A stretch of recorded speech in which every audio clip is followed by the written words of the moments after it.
A todos nos gusta pensar que las cosas que hacemos son importantes y que hacen alguna diferencia, que nosotros vamos a dejar una huella en el mundo cuando salgamos de aquí, pero ¿realmente es así? O para ponerlo en una forma más general, ¿hay algún propósito y significado para la existencia del hombre en un mundo como este, donde tenemos que enfrentar tantos problemas, tantas injusticias, tantas cosas torcidas que no parecen enderezarse nunca? ¿De qué sirven nuestros logros? O comportarse de cierta manera, si al final de cuentas todos vamos a morir, no importa cómo hayamos vivido. Ese es el tipo de cuestionamientos que se plantea el autor del libro de Eclesiastés, que comenzaremos a estudiar a partir de esta mañana. Y su respuesta inicial es tan desalentadora, tan devastadora, que algunos se preguntan cómo es posible que un libro como ese haya sido incluido en la Biblia. Una lectura superficial de Eclesiastés puede llevarnos a pensar que este libro fue escrito por un filósofo fatalista, no por un hombre inspirado por el Espíritu Santo. Para que tengan una idea del tipo de declaraciones que vamos a ver a lo largo de esta serie, permítanme darles un breve muestrario. Eclesiastés capítulo 2, versículo 17. Aborrecí por tanto la vida. Eso dice un hombre inspirado por el Espíritu de Dios. Aborrecí por tanto la vida, porque la obra que se hace debajo del sol me era fastidiosa, por cuanto todo es vanidad y aflicción de espíritu. Asimismo aborrecí todo mi trabajo que había hecho debajo del sol, el cual tendré que dejar a otro que vendrá después de mí. Eclesiastés 3:18. Dije en mi corazón, es así por causa de los hijos de los hombres, para que Dios los pruebe y para que vean que ellos mismos son semejantes a las bestias. Porque lo que le sucede a los hijos de los hombres y lo que le sucede a las bestias, un mismo suceso es. Como mueren los unos, así mueren los otros, y una misma respiración tienen todos. Ni tiene más el hombre que la bestia, porque todo es vanidad. Eclesiastés capítulo 7, versículo 15. Todo esto he visto en los días de mi vanidad. Justo hay que perece por su justicia. Un justo que perece por su justicia. Y hay impío que por su maldad alarga su vida. No seas demasiado justo. Oigan lo que dice la Biblia. No seas demasiado justo, ni seas sabio con exceso. ¿Por qué habrías de destruirte? No hagas mucho mal, ni seas insensato. ¿Por qué habrás de morir antes de tu tiempo? Y yo no voy a hacer ningún comentario, simplemente estoy leyendo algunos versículos. Capítulo 8, versículo 14. Hay vanidad que se hace sobre la tierra, que hay justos a quienes sucede como si hicieran obras de impíos. Y hay impíos a quienes acontece como si hicieran obras de justo. Digo que esto también es vanidad. Por tanto alabé yo la alegría que no tiene el hombre bien debajo del sol, sino que coma y bebe y se alegre, y que esto le quede de su trabajo los días de su vida, que Dios le concede debajo del sol. ¿Y qué le parece esta? Se lo voy a leer de la Biblia de las Américas. Eclesiastés 10:19. Para el placer se prepara la comida, el vino alegra la vida y el dinero es la respuesta para todo. Alguna persona dice medio en broma, el dinero no te lleva a la felicidad, pero te deja como a una cuadra. Y uno se ríe de ese tipo de declaraciones, pero encontrarla en la palabra de Dios, mis hermanos, eso es otra cosa. Es por eso que algunos consideran el libro de Eclesiastés como el más enigmático de todos los libros de la Biblia. De hecho, una persona le llama a Eclesiastés el niño problemático de la familia de los libros de la Biblia. Sin embargo, como espero que nosotros veamos a lo largo de esta serie, este no solo es un libro fascinante, inspirado por el Espíritu de Dios, Un libro que nos prepara para recibir el Evangelio de Jesucristo, sino que también es de gran ayuda para que los creyentes tengan una correcta perspectiva de la vida aquí y ahora. Lo que hace el autor de Eclesiastés, como veremos en un momento, es examinar la vida del hombre desde una perspectiva completamente secular, sin tomar en cuenta la existencia de Dios, para entonces mostrarnos que desde ese punto de vista la vida del hombre es completamente absurda. La vida del hombre no tiene ningún sentido. En la mañana de hoy yo quisiera introducir este libro de las Escrituras considerando básicamente tres cosas: su autor, su tema y su propósito. Eso es todo lo que vamos a ver en esta mañana. Veremos el autor de Eclesiastés, el tema de Eclesiastés y el propósito de Eclesiastés. Versículo 1, Eclesiastés capítulo 1, versículo 1. Palabras del predicador, hijo de David, rey en Jerusalén. Esta palabra que nuestras versiones de la Biblia traducen como predicador es la palabra hebrea Kohelet, un título que se le daba en aquellos días a un orador oficial que tenía la autoridad para convocar una asamblea y para enseñar a una asamblea. De hecho, la palabra griega para asamblea es la palabra griega eclesia, de donde proviene nuestra palabra iglesia y de donde proviene también el título de este libro, Eclesiastés, o el predicador. Algunos traducen esta palabra como el maestro, otros como el filósofo. Hay otros que prefieren dejarla sin traducción y de llamarle a este individuo simplemente el Kohelet, pero la traducción de nuestras versiones sigue siendo una de las mejores: el predicador. Ahora bien, ¿quién es este predicador que se atribuye la autoría de este libro? Bueno, su nombre no se menciona en ninguna parte de Eclesiastés, pero todo luce indicar que se trata del rey Salomón. En el versículo 1 se refiere a sí mismo como hijo de David, rey de Jerusalén, y más adelante en el versículo 12 nos dice que él fue rey sobre todo Israel. Mis hermanos, ¿quién fue el único hijo de David que pudo reinar sobre toda la nación de Israel? Únicamente Salomón, porque en los días de Roboam, el hijo de Salomón, el reino se dividió en dos. Así que todo luce indicar que este predicador no es otro que el rey Salomón, aparte de que las experiencias que él comparte en el libro encajan perfectamente en lo que nosotros conocemos en la Biblia del rey Salomón. Como ustedes recordarán, al principio de su reinado el Señor se le apareció a Salomón y le dijo: pídeme lo que tú quieras. Y Salomón le pidió un corazón entendido para juzgar a tu pueblo y para discernir entre lo bueno y lo malo. Él pudo haber pedido muchas cosas, pero lo que le pidió a Dios fue sabiduría. Y dice en el versículo 10: y agradó delante del Señor, Primera de Reyes 3, que Salomón pidiese esto. Y le dijo Dios: porque has demandado esto y no pediste para ti muchos días, ni pediste para ti riquezas, ni pediste la vida de tus enemigos, he aquí que te he dado corazón sabio y entendido, tanto que no ha habido antes de ti otro como tú, ni después de ti se levantará otro como tú. Y aún también te he dado las cosas que no pediste, riquezas, gloria, de tal manera que entre los reyes no haya ninguno como tú en todos tus días. Y si anduvieres en mis caminos, guardando mis estatutos y mis mandamientos como David tu padre, yo alargaré tus días. Lamentablemente, Salomón no permaneció siendo fiel a Dios. Dice en el primer libro de Reyes, en el capítulo 11, que sus muchas mujeres desviaron su corazón hacia la idolatría. Salomón llegó a tener 300 esposas y 700 concubinas, un harén de 1000 mujeres. Por supuesto, la idolatría tiene consecuencias, y la vida de Salomón se volvió un total desastre. Y aunque nosotros no tenemos constancia de que Salomón se haya arrepentido y haya vuelto a los caminos del Señor, el libro de Eclesiastés parece ser su testimonio de arrepentimiento. Al final de su vida, Salomón quiso compartir las lecciones que aprendió de mala manera durante su tiempo de apostasía. ¿Y cuál es el tema de este libro?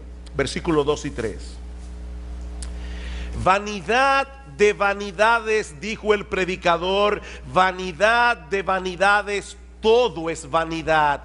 ¿Qué provecho tiene el hombre de todo su trabajo con que se afana debajo del sol? Y hermanos, esta es una frase clave que se repite 29 veces en todo el libro.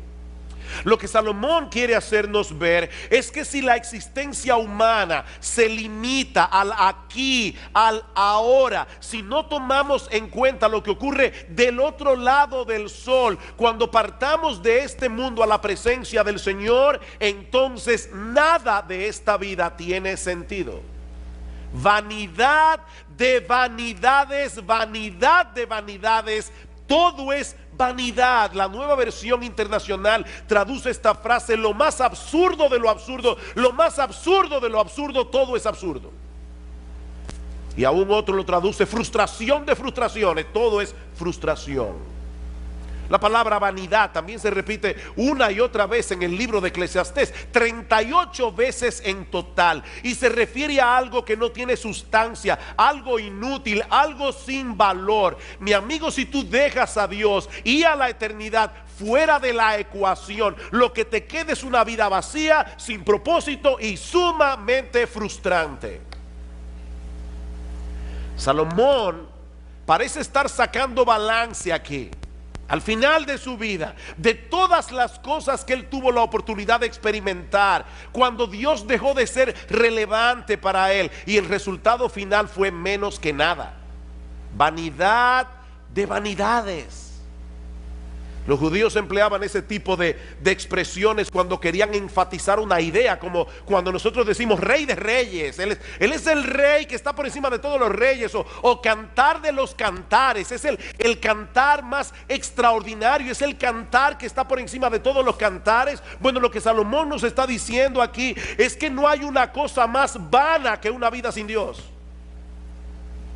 Eso es lo más vano, ya más vano no se puede ser. Esa es la vanidad de las vanidades. Y lo repite 2 veces: vanidad de vanidades, vanidad de vanidades. Y por si todavía alguien no entendió la fortaleza de su idea, concluye diciendo: todo es vanidad. Todo es vanidad. Eso sería la existencia humana si todo lo que tuviéramos fuera esta vida. Venimos de la nada. Somos el producto de un accidente sin propósito. Nos dirigimos inevitablemente a convertirnos otra vez en nada. Y entre una nada y otra nada, nosotros tenemos que estar viviendo en este mundo lleno de dificultades, lleno de problemas, donde los momentos de felicidad son muy escasos y muy transitorios. Por eso alguien decía que antes de preguntar si hay vida después de la vida, habría que preguntar si hay vida ahora. No después de la vida, es si hay vida ahora. Un día viene, otro día va, muy similar al anterior, y después de muchos días, la muerte. La pregunta es: ¿para qué afanarse tanto? Si al final de cuentas todos terminamos con las manos vacías. Versículo 3: ¿qué provecho tiene el hombre de todo su trabajo con que se afana debajo del sol? ¿Cuál es tu ganancia? Bueno, mire, yo me conformo con dejar un legado a las generaciones futuras. Genial. Pero ¿de qué te sirve eso a ti?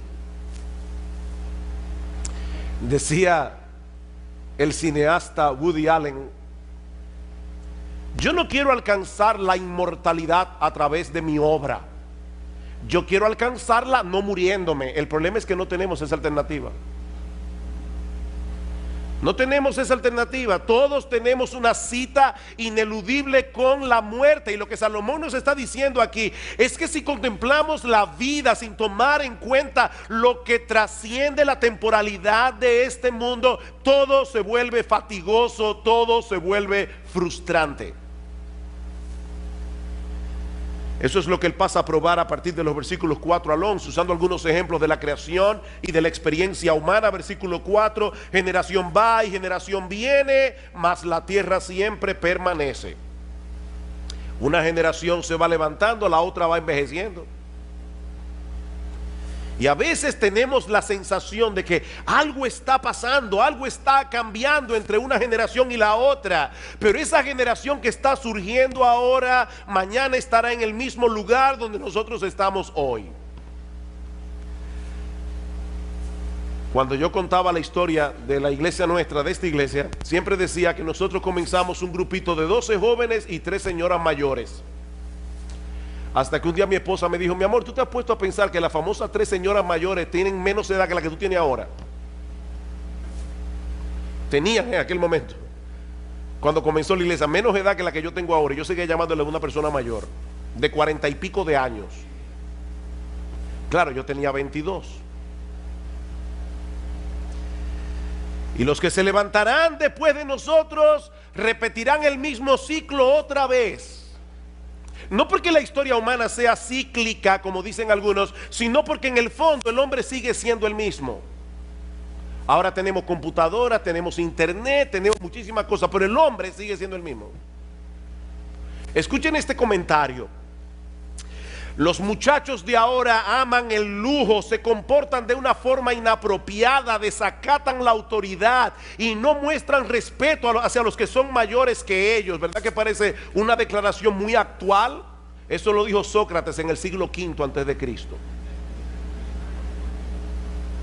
¿Y qué le parece esta de Pedro el Ermitaño? Pedro el Ermitaño nació en el 1050, murió en el 1115. Los jóvenes de hoy solo piensan en sí mismos, no tienen ninguna reverencia hacia sus padres, o los ancianos se impacientan ante toda la restricción y hablan como si lo supieran todo.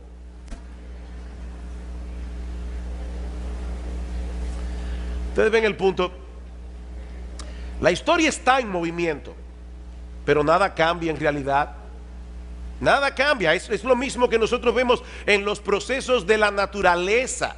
A pesar de la diversidad y los cambios que nosotros vemos a nuestro alrededor, la naturaleza es sorprendentemente uniforme en su funcionamiento. De hecho, eso es lo que permite que hagamos ciencia. Los científicos pueden evaluar los procesos de la naturaleza porque todo se repite una y otra vez. Versículo 5: sale el sol, se pone el sol, se apresura a volver al lugar de donde se levanta, el viento tira hacia el sur y rodea el norte, va girando de continuo y a sus giros vuelve el viento de nuevo. Los ríos todos van al mar y el mar no se llena. Al lugar de donde los ríos vinieron, allí vuelven para correr de nuevo. El sol salió esta mañana, se va a poner esta tarde, así será mañana y pasado mañana y dentro de 10 meses y dentro de 100 años. La misma rutina. Y lo mismo ocurre con el viento. El viento se mueve constantemente en una serie de circuitos que nosotros no podemos entender del todo y que tampoco cambiará con el paso de los siglos. El mismo circuito. Todos los ríos desembocan en el mar, pero el mar nunca se llena. Y al lugar de donde los ríos vinieron, allí vuelven para correr de nuevo. La misma cosa una y otra vez. Y esa monotonía de la naturaleza no es otra cosa que un reflejo de la monotonía de la vida humana. En ciencia política hay un principio que se conoce como el gatopardismo, por una novela que se llamó El Gato Pardo, donde apareció esta frase memorable: si queremos que todo siga como está, necesitamos que todo cambie. ¿Cómo así? Bueno, lo que este principio establece es que los políticos tienen que iniciar constantemente algo que se parezca una transformación revolucionaria, pero dejando en realidad las mismas estructuras de poder, de manera que todo cambia, pero nada cambia. ¿O no es así? Eso es el gatopardismo. Todo cambia, pero nada cambia. Eso es básicamente lo que Salomón nos está diciendo en Eclesiastés. Lo que nosotros vemos en los procesos naturales es lo mismo que ocurre en la experiencia del hombre. Versículo 8: todas las cosas son fatigosas más de lo que el hombre puede expresar. Nunca se sacia el ojo de ver ni el oído de oír. Eso fue cierto en los días de Salomón, lo es en el día de hoy. En la historia de la civilización, el hombre nunca había tenido a su alcance tantas posibilidades de ver y oír cosas diferentes. Hace 200 años, si usted quería escuchar música tocada por una orquesta, usted tenía que ir a donde la orquesta estaba. Ese era un lujo que muy pocas personas podían darse. Hoy día cualquier muchacho tiene a su alcance un montón de dispositivos, de programas, de aplicaciones que le permiten ver y escuchar lo que quiera y cuando lo quiera. iPod, iPhone, iPad, iTunes, MP3, YouTube, SoundCloud, Netflix, Crackle y yo no sé cuánta cosa más. ¿Y saben qué? No importa cuántas cosas veas, no importa cuántas cosas escuches, nunca te sentirás satisfecho.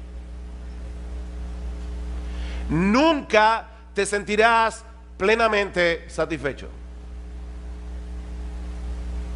Yo recuerdo cuando era niño, a mi padre le encantaba hacernos cuentos árabes.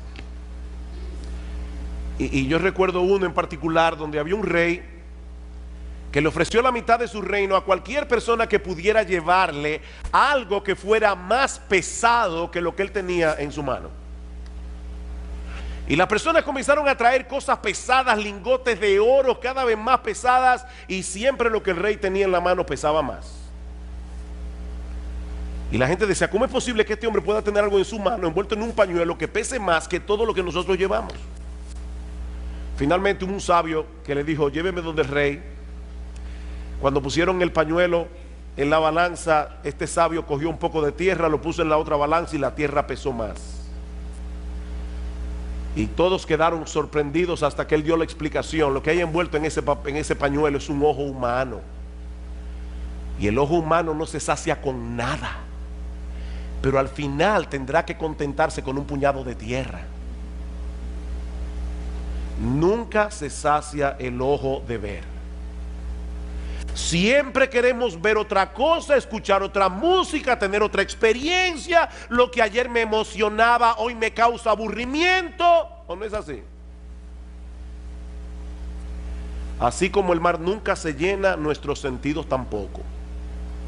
Es por eso, hermanos, que la industria del entretenimiento es tan exitosa.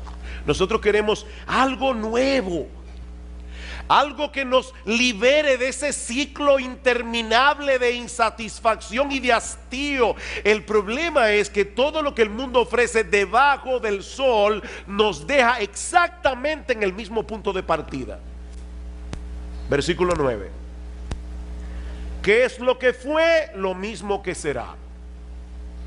¿Qué es lo que ha sido hecho? Lo mismo que se hará. Y nada hay nuevo debajo del sol. ¿Hay algo de lo que se puede decir: he aquí esto es nuevo? No, ya fue en los siglos que nos han precedido.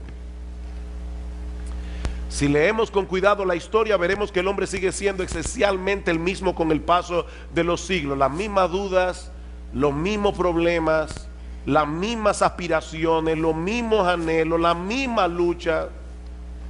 Lo que parece novedoso no es más que un pasado que ya se olvidó. Decía el periodista Malcolm Muggeridge: todas las nuevas noticias son viejas noticias ocurriendo a nuevas personas. ¿Escucharon eso? Todas las nuevas noticias son las viejas noticias ocurriéndole a nuevas personas. Versículo 11. No hay memoria de lo que precedió, ni tampoco de lo que sucederá. Habrá memoria en los que serán después. En otras palabras, la gente suele de sufrir de amnesia histórica. La gente suele sufrir de amnesia histórica. Y eso nos hace creer que algunas cosas son novedosas cuando en realidad no lo son. Generaciones van, generaciones vienen, cada una repitiendo los mismos errores de la generación anterior y creyendo al mismo tiempo que están siendo originales. La vida debajo del sol es fatigosa, repetitiva, monótona, hastiante. Eso es lo que Salomón nos está diciendo.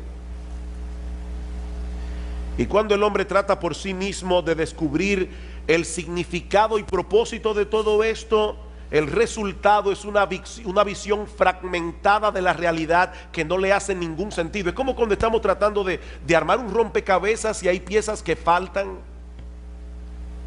Vanidad de vanidades, dijo el predicador, vanidad de vanidades, todo es vanidad. Ahora bien, ¿y cuál es el propósito de este libro? ¿Por qué Dios inspiró al autor de Eclesiastés para que pusiera por escrito reflexiones tan deprimentes acerca de la vida en este mundo? Eso nos lleva a nuestro tercer y último encabezado. Ya vimos el autor del libro, el tema del libro. Veamos ahora su propósito. Y yo creo que el apóstol Pablo nos muestra incidentalmente por qué se escribió el libro de Eclesiastés. Dice en Romanos capítulo 8 versículo 20 que la creación fue sujetada a vanidad. Otra vez la misma palabra. La creación por causa del pecado fue sujetada a producir lo que no sirve. La creación fue sujetada a no dar todo el potencial que tiene dentro, no por su propia voluntad, sino por causa del que la sujetó en esperanza. En el libro de Eclesiastés, Salomón quiere que sintamos el peso de lo absurda que resulta la vida debajo del sol, destruir en nosotros toda esperanza de encontrar propósito, significado o satisfacción en ninguna de las cosas que este mundo ofrece, para entonces llevarnos de la mano a poner toda nuestra esperanza únicamente en Dios. Ese es el propósito. Él quiere destruir todo aquello que pueda ser una esperanza para ti. Cualquier cosa. Dice un comentarista, la función de Eclesiastés es llevarnos a ese punto en el que empezamos a temernos que esa sea la única conclusión posible, es decir, que todo es vanidad. Nos vemos así enfrentados a la cruda realidad de que nada tiene sentido, nada de lo que hay debajo del sol tiene valor. Pero ¿saben qué, mis amados hermanos? Nosotros sabemos que hay un Dios que está sentado en su trono por encima del sol, gobernando todo lo creado para su gloria y para el bien de su pueblo. Y eso hace toda la diferencia del mundo. Mis hermanos, ese Dios no solo ha prometido libertar su creación de la vanidad a la que fue sometida por causa del pecado, como dice Pablo en Romanos 8, sino que también nos permite contemplar ese mismo escenario que Salomón nos presenta en Eclesiastés, pero desde otra perspectiva completamente diferente. Vamos a introducir a Dios ahora en Eclesiastés capítulo 1 y vamos a ver qué pasa. Vamos otra vez a Salomón, vamos a meternos en la mente de Salomón. La única diferencia es que ahora vamos a meter a Dios en la ecuación y vamos a ver qué pasa. El salmista David, el padre de Salomón, nos dice en el Salmo 19:1: los cielos cuentan la gloria de Dios, el firmamento anuncia la obra de sus manos. El universo es un gran libro disponible para todo el que lo quiera leer, que nos habla de la grandeza, el poder y la majestad de nuestro Dios. Un día emite palabra a otro día, una noche a otra noche declara sabiduría. No hay lenguaje ni palabras, ni es oída su voz, pero por toda la tierra salió su voz y hasta el extremo del mundo sus palabras. Y ahora escuchen: en ellos, en los cielos, puso tabernáculo para el sol. Y este, como esposo que sale de su tálamo, de su cama por la mañana, se alegra cual gigante para correr el camino. El mismo sol que Salomón pone como ejemplo de la monotonía de la vida, nos da un mensaje completamente distinto cuando Dios está detrás del proceso.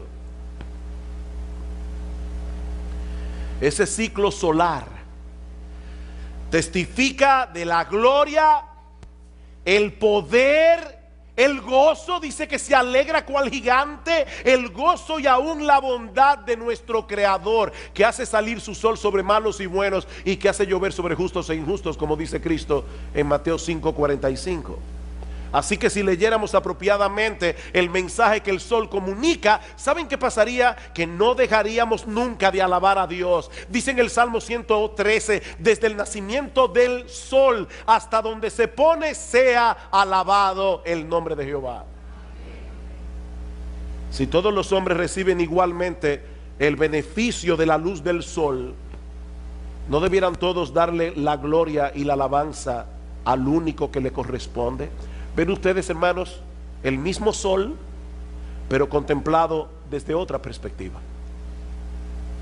Y lo mismo podemos decir de los otros ejemplos que usa Salomón en Eclesiastés. Sí, los ciclos de la naturaleza son repetitivos. Ahora la pregunta es, cuando nosotros colocamos a Dios en el panorama, ¿qué nos enseñan esos ciclos repetitivos de la naturaleza? Son un testimonio contundente de la sabiduría y la fidelidad de nuestro Dios.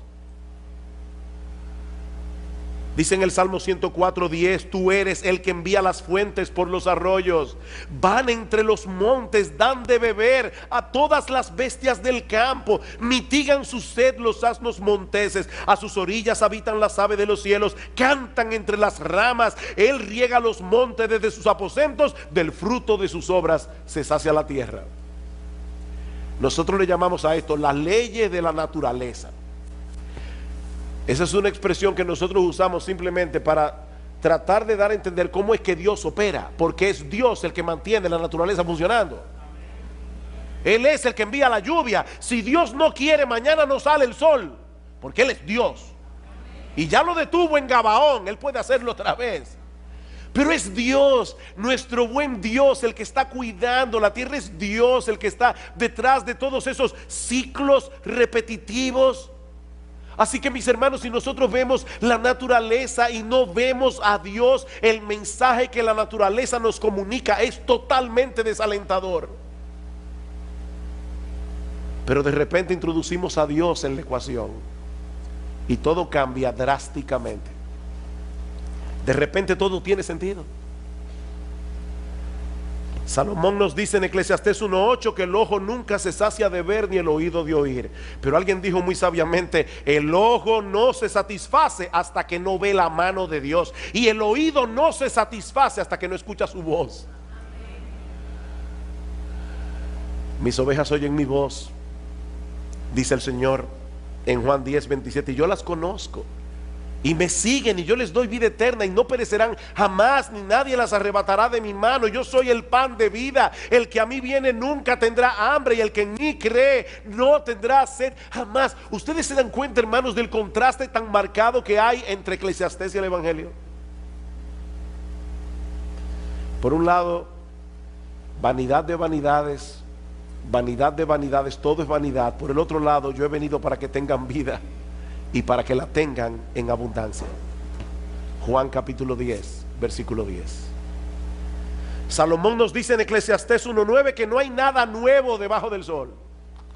Y luego pregunta en el versículo 10, ¿hay algo de lo que se puede decir, he aquí, esto es nuevo? La respuesta es, sí lo hay. ¿Hay algo nuevo? Sí lo hay, sí lo hay. Siempre y cuando contemplemos a Dios en el centro de todo. Ese es el punto. Sí lo hay. Hay un nuevo pacto en la sangre del Señor Jesucristo.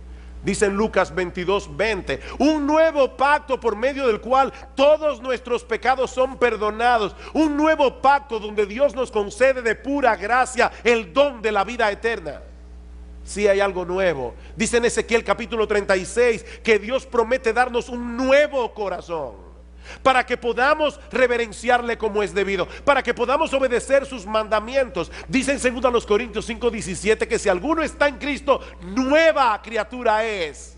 Sí, Salomón, hay algo nuevo. Dios me hizo nuevo, Dios me transformó, Dios me libertó del pecado. Si alguno está en Cristo, nueva criatura es. Las cosas viejas pasaron, y aquí todas son hechas nuevas. Hay algo nuevo, sí, Salomón dice en Efesios 4:24 que Dios nos ha dado un nuevo hombre, creado según Dios en la justicia y santidad de la verdad. Y por si todo esto fuera poco, dice en Apocalipsis 21:5, y el que estaba sentado en el trono dijo: he aquí, yo hago nuevas todas las cosas. Todas las cosas. Queridos hermanos, algún día todo será nuevo. Algún día todo será nuevo.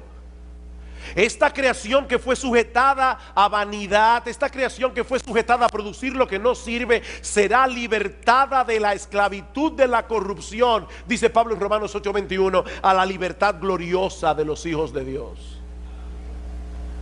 En aquel día será eliminado por siempre todo vestigio del pecado en nosotros y en lo creado. Y ¿saben qué, mis amados hermanos? Nunca más experimentaremos la frustración y el hastío que muchas veces experimentamos en este mundo caído, aún los cristianos. O tú nunca te aburres, tú nunca te hastías, nunca te sientes frustrado.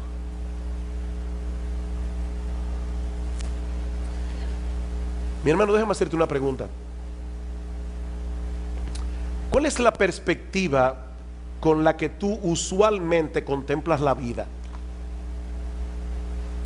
¿Te colocas en la posición de aquellos que viven sin esperanza y sin Dios en el mundo? A veces yo escucho a los creyentes con tantas quejas, que uno se pregunta: ¿dónde está Dios? ¿Dónde está Dios? ¿Cuál es tu perspectiva de la vida, mi hermano? ¿Eres tú de aquellos que, aún siendo cristiano, redimido por la sangre del Cordero, contemplan la vida desde la perspectiva de aquellos que viven sin esperanza y sin Dios? ¿O te levantas por encima de lo que tus ojos ven debajo del sol para contemplar todas las cosas a través de la presencia omnipresente de Dios en el mundo? Miren, hermanos, no hay que ser un incrédulo para perder de vista a Dios. De hecho, en la época de Salomón, el ateísmo no se conocía. Eso era algo extraño. Salomón no está diciendo que vamos a contemplar la vida desde el punto de vista del ateo. Basta simplemente con que tú creas en Dios, pero no lo tomes en cuenta. No hay que ser un incrédulo para perder de vista a Dios. Sobre todo cuando las cosas no están saliendo como nosotros quisiéramos. Pero Dios sigue estando en su trono, dando un sentido y propósito a todas las cosas, para que al final de la historia todas redunden para su gloria y para el bien de su pueblo. Miren, mis hermanos, Dios se va a salir con la suya. Nadie puede frustrarlo. Él tiene un plan, y en ese plan nuestro bendito, glorioso, extraordinario, inefable, incomparable, inmutable Señor y Salvador Jesucristo se llevará toda la gloria. Y nosotros estaremos ahí para gozarnos con Él. Y si tú estás aquí sin Cristo, mi amigo, no intentes encontrar el significado y propósito de la vida en este mundo dentro de los límites de las cosas que este mundo ofrece. Como dice Agustín de Hipona, Dios nos hizo para Él, y nuestra alma solo encontrará descanso cuando lo encuentre en Él. No hay alternativa. En tu corazón hay un hueco del tamaño de Dios que solamente Dios puede llenar. Mi amigo, fuera de Cristo todo es absurdo, y lo que es 1000 veces peor, fuera de Cristo solo obtendrás de Dios condenación y juicio por causa de tus pecados.